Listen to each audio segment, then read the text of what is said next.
स्वागत है आप सभी का अपने YouTube चैनल आधारशिला क्लासेस में। आज आप लोग पढ़ने वाले हैं क्लास 10th के लिए पॉलिटिकल साइंस और उसका पार्ट 1 होगा। सारे इम्पोर्टेंट क्वेश्चंस आज आपके सामने रहेंगे। ध्यान से पढ़ना है और समझना है ताकि अभी पढ़ते हुए ही याद भी हो जाए। आप कॉपी और कलम भी लेकर के बैठिए ताकि आप क्वेश्चन को नोट भी कर सकें। तो चलिए सबसे पहले बात करते हैं लोकतंत्र की प्रमुख चुनौतियों की। पहला क्वेश्चन लोकतंत्र की प्रमुख चुनौतियों से है। क्या है लोकतंत्र की प्रमुख चुनौतियां? देखिए, लोकतंत्र के बारे में हमें अब्राहम लिंकन ने क्या कहा था? अब्राहम लिंकन ने कहा था, democracy is of the people, for the people and by the people. फिर से सुनिएगा, अब्राहम लिंकन का डिफिनीशन। उन्होंने क्या कहा था लोकतंत्र के बारे में? उन्होंने कहा था democracy is of the people, for the people and by the people. इसका मतलब क्या होता है? इसका मतलब होता है कि लोकतंत्र जनता के लिए, जनता के द्वारा किया गया शासन है। ठीक है, तो पहले क्वेश्चन का हमारा आंसर क्या होगा? लोकतंत्र की प्रमुख चुनौतियां निम्नलिखित है। सबसे पहले जातिवाद का जहर। 2 नंबर में है महिलाओं पर अत्याचार। यहाँ पे आपको का दिख रहा है, का नहीं होगा, महिलाओं पर अत्याचार। तीसरा होगा अशिक्षा। चौथा संपत्ति का असमान वितरण। पांचवा भ्रष्टाचार। छठा बेरोजगारी। सातवां राजनीतिक दलों का सामंजस्य बैठाना और आठवां परिवारवाद।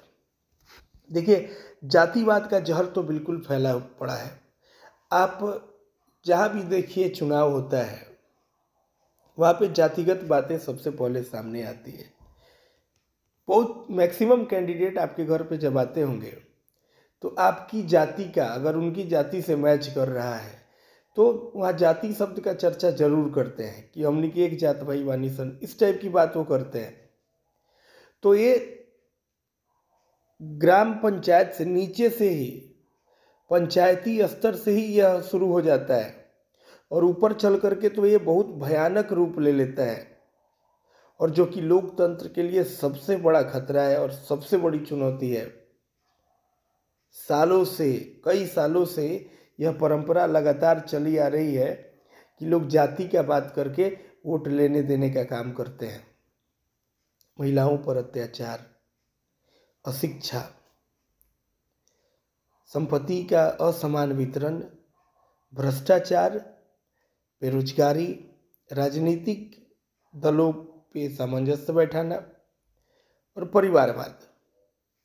परिवारवाद से संबंध क्या होता है? परिवारवाद का रिलेशन ये ऐसे है कि जिस प्रकार से, मान लीजिए मेरी कोई पार्टी है और उस पार्टी का अध्यक्ष किसी को बनाना है, तो मेरा माइंड सेट हो कि पार्टी का अध्यक्ष जो है मेरे परिवार से ही बनेगा, कोई दूसरा नहीं बन सकता। तो मैं जब टिकट भी दूंगा तो अपने परिवार का ही, अपने भाई भतीजे को टिकट दूंगा, किसी दूसरे को नहीं देना। मतलब कि इसमें परिवारवाद भी बहुत बड़ी चुनौती है। चलते हैं दूसरे क्वेश्चन की तरफ।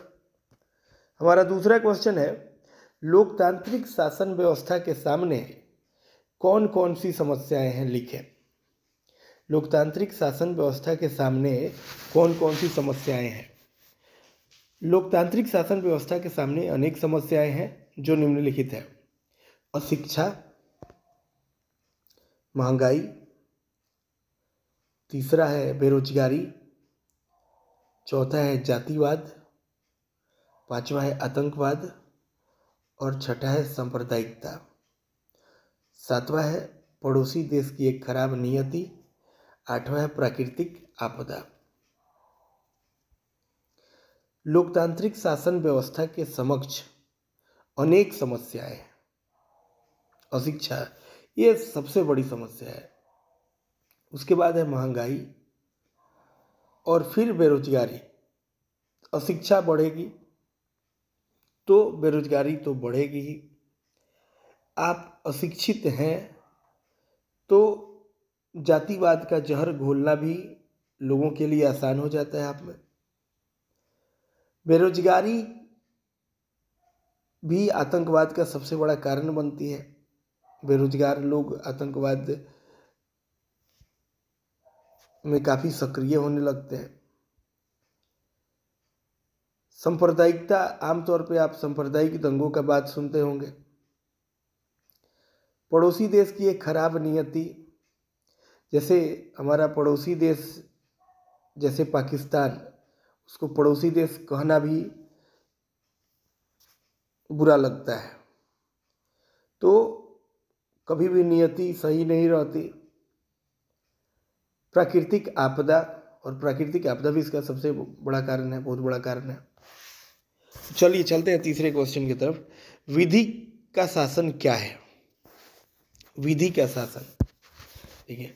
विधि का शासन का तात्पर्य है लोकतंत्र में सरकार संविधान द्वारा निर्दिष्ट अधिकारों के अनुसार जनता पर शासन करे। विधि का शासन का तात्पर्य है कि लोकतंत्र में सरकार संविधान द्वारा निर्दिष्ट अधिकारों के अनुसार, मतलब जो संविधान में दिया गया है, जनता पर शासन करे। कौन शासन करे? सरकार। यह सिद्धांत के अनुसार जनता के प्रति उत्तरदायी बनाया गया है। पहले राजतंत्र में राजा ही समस्त शक्तियों का स्रोत होता था, परंतु लोकतंत्र में सरकार मनमानी नहीं कर सकती है। यहाँ सरकार को अधिकार दिया गया है कि आप शासन करें, है ना, लेकिन आप मनमानी नहीं कर सकते, क्योंकि ये सरकार जो बनाई जाती है जनता के द्वारा ही बनाई जाती है।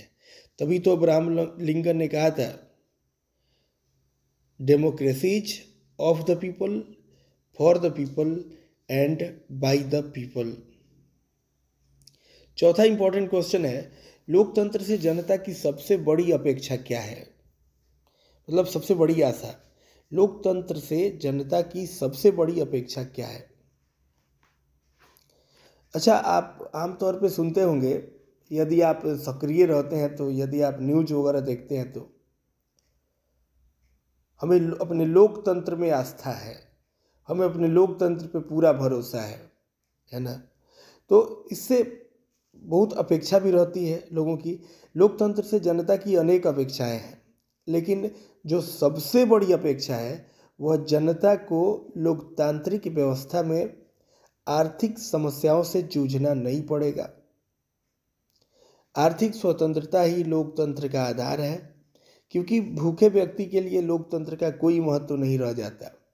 देखिए, यदि आप भूखे हों, आपके पास खाने की व्यवस्था नहीं हो, तो उस वक्त लोकतंत्र की परिभाषा आपके लिए सूटेबल नहीं होती। आपको लोकतंत्र से कोई मतलब ही नहीं रहता, कोई वास्ता नहीं रहता। आप लोकतंत्र के बारे में उस समय सोचते भी नहीं, आपको भूख की पड़ी होती है। तो जनता को लोकतांत्रिक व्यवस्था में आर्थिक समस्याओं से जूझना नहीं पड़ेगा, ये सबसे बड़ी अपेक्षा है। आर्थिक स्वतंत्रता ही लोकतंत्र का आधार है, क्योंकि भूखे व्यक्ति के लिए लोकतंत्र का कोई महत्व नहीं रह जाता है। आगे चलते हैं, बूथ छापेमारी से आप क्या समझते हैं? देखिए, बूथ छापेमारी जो है, पहले चुनाव ईवीएम से नहीं हुआ करते थे, अब ईवीएम से चुनाव होते हैं।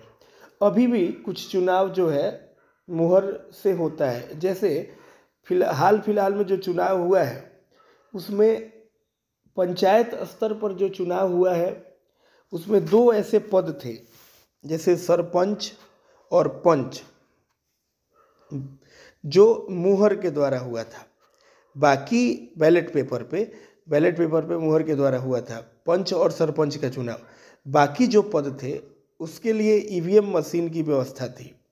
तो ईवीएम मशीन में छपाई बहुत आसान नहीं है, लेकिन कुछ दबंग टाइप के लोग जो मनमानी करते हैं, वो बैलेट पेपर पे छापने के चक्कर में वो पड़ जाते हैं, और इसका उन्हें बेनिफिट होता है, लेकिन इससे बहुत सारी समस्याएं भी आती हैं।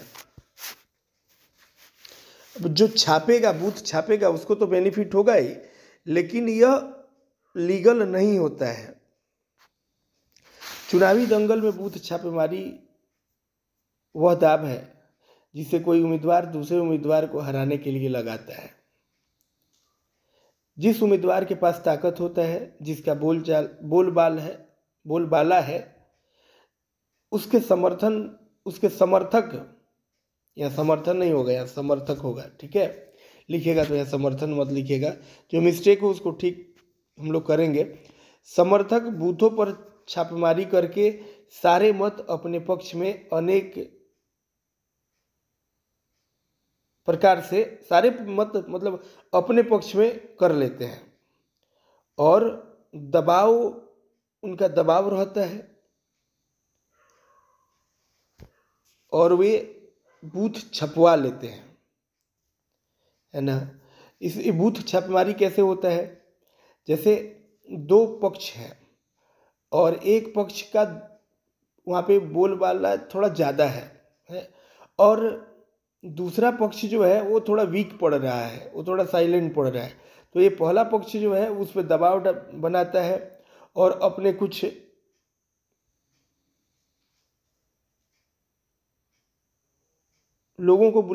लोगों को बुला करके लाता है जो वहाँ दबाव बनाए और बूथ को पूरी तरह से क्या करे, अपने कब्जे में कर ले और छपाई कर दे, जिसे बूथ छापेमारी कहा जाता है।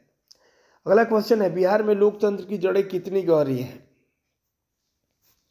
बिहार में लोकतंत्र की जड़ें कितनी गहरी है?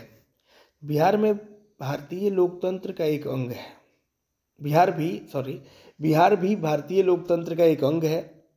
बिहार में प्राचीन काल से ही लोकतंत्र विद्यमान है।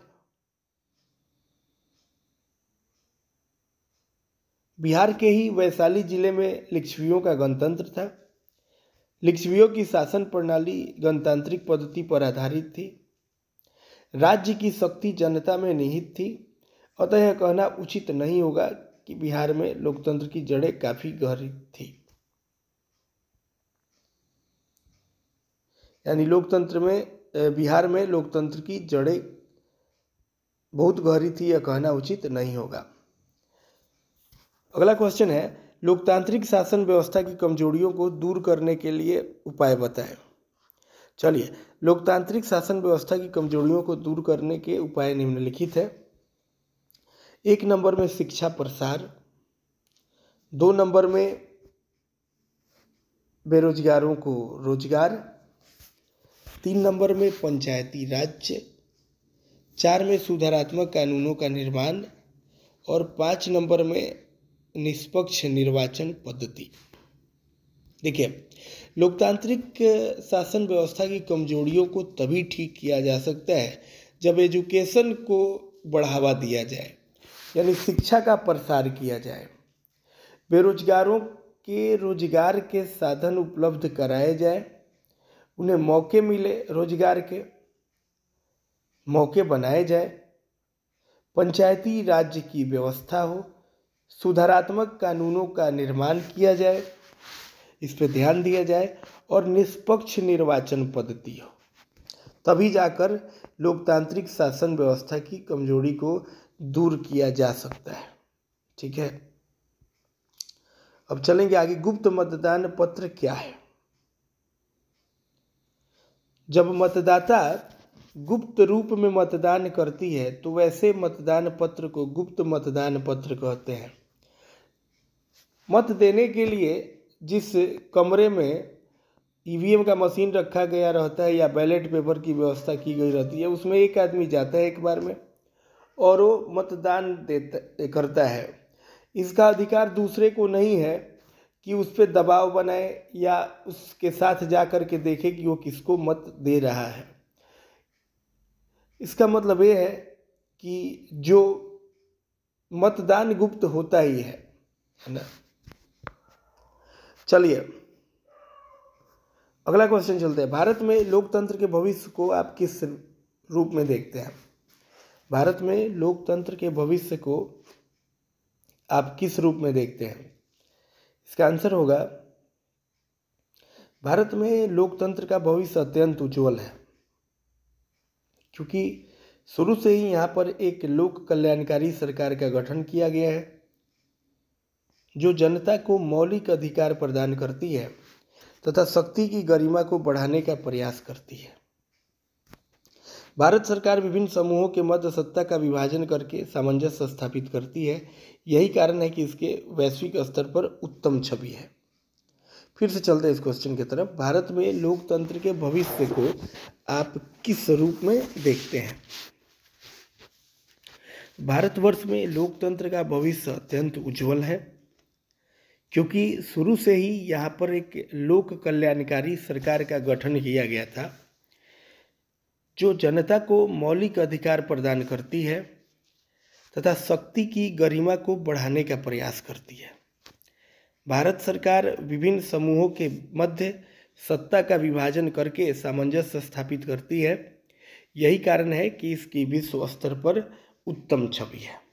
चलिए, आज का 10वां सवाल, लोकतांत्रिक सरकार किसे कहते हैं? इसका आंसर देखते हैं। वह सरकार जो जनता के द्वारा चुनी गई हो, जो जनता के कल्याण के लिए कार्य करती है तथा जो अपने जनता को समानता प्रदान करती है, उसे ही लोकतांत्रिक सरकार कहते हैं। तो लोकतांत्रिक सरकार किसे कहेंगे जी? जो जनता के द्वारा चुनी गई हो। जनता ही चुनती है सरकार को। जो जनता के कल्याण के लिए कार्य करती हो तथा जो अपने जनता को समानता प्रदान करती हो, उसे ही लोकतांत्रिक सरकार कहते हैं। आगे चलते